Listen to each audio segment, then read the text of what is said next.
Hey everybody, I'm Sin. Welcome to the Book Nook. Today we're going to be talking about a book called Unbury Carol. For all of you Malermaniacs out there, that's what they call them. So this is another one on my whirlwind tour of reading Josh Malerman books. I have now read, Bird Box, Goblin, A House at the Bottom of the Lake, obviously Unbury Carol, Inspection. Oh, I feel like I'm missing some. Those are the ones I've read recently, not Bird Box, but the other ones have been in more recent times. So Unbury Carol, this was like a spaghetti western horror psychological. What's gonna happen? Will they make it? Will she make it? I don't know. What's gonna happen? This is a book that kept me up at night, and it was intense, and it was more psychologically scary than anything. So the book is about a woman named Carol Evers, and she has a peculiar condition. Basically, her condition is she has died many times, but her deaths are not final. She falls into a coma. She's just falling and falling and falling. And it's basically like a waking slumber, but it's indistinguishable from death if they don't hold a mirror under her nose for like 22 seconds. They won't see any breath or fog because I guess the standard time is 20 seconds. So those extra 2 seconds. And you can't tell that her heart is beating because she's just slowed down almost into like a torporous state where you can't tell. And so only 2 people know about Carol's eerie condition. One is her husband, Dwight, and he basically married her for that money, honey. That was so cheesy. I felt so cheesy when I just said that. For that money, honey.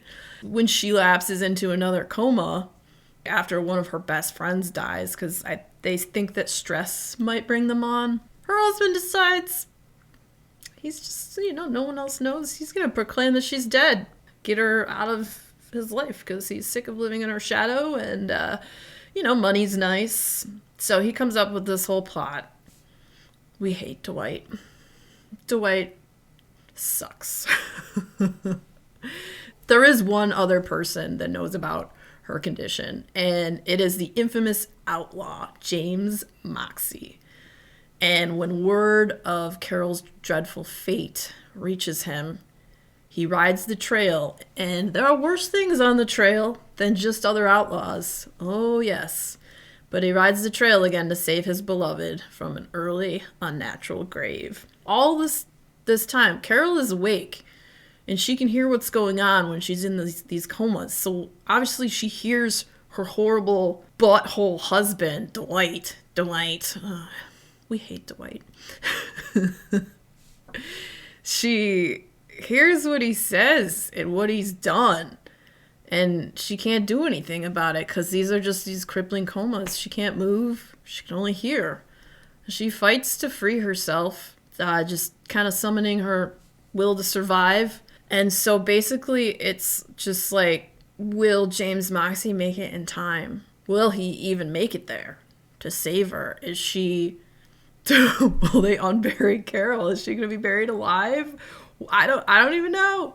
I can't tell you, obviously. It's the haunting story of a woman who dies and then comes back to life, but this time, will it be the final death? Will it? Will James Moxie save her in time? Oh, and also, James Moxie was the only real love that she ever knew. I don't think she ever really loved Dwight. Her and James Moxie had a history. It was, young love. And he got scared by her condition. He was afraid that, every time she fell or what happened, that she'd be falling into these comas, and he couldn't handle it because he was young and dumb and does what people do, so he left and was out the door. He tries to amend his ways because he left her all those years.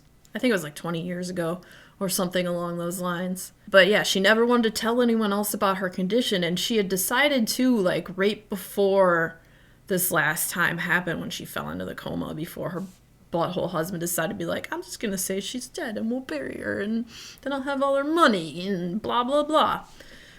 She wanted to tell someone else because her best friend who had just died, like he was one other person that knew too, but he passed away. And so she was going to tell, I think it's their maid. She didn't live with them because she lived with her husband, Clyde. She was going to tell her maid and had started to, but she didn't get to finish that thought. And so the maid didn't quite know. And when Carol falls into this coma, she's like, she was about to tell me something real big. And she had told Farrah about her back in the day romance with James Moxey. So Farrah knew about that. And when they determined that Carol had passed, she's the one that tells James Moxey and sends a telegram like, hey, Carol has passed away, because obviously they used to be in love. So she thought it might be good that he knew. And so this, all this puts a wrench in good old Dwight's plan. And so you gotta read it if you want to find out what happens. It was fantastic. I super enjoyed it. I want to give it 4.5 stars. 4.5. I loved it a lot. I've decided to put decimal points in my star ratings because some of them are like, I don't know, when you rate something that's like 3 stars and then, but it could be 3.5 or 3.25. I don't know. So I'm figuring it out. We figure it out as we go here on the booktubes. Anywho, Unbury Carol was pretty fantastic. And I liked it because it was so different. I can't say I've ever read a Western-themed book. So this takes place in, I don't know what time frame exactly, but it felt kind of like maybe the 1800s. Could have been before then, but I feel like it was maybe then. And I like how Josh's books are all such different settings and such different characters and premises, and he does such a great job with them. It's pretty fantastic. So yeah. Also, his new book Daphne is coming out in August. We all need to read it, people. If you like horror, even if you don't, you should try it. You just might like it, or maybe not. Maybe it'll keep you up and give you nightmares. And then I can't blame you if you don't want to read horror. Fair enough. Anywho. Thank you again for joining me in the Book Nook as we talked about Unbury Carol by Josh Malerman. Until next time, we'll see you later. Bye!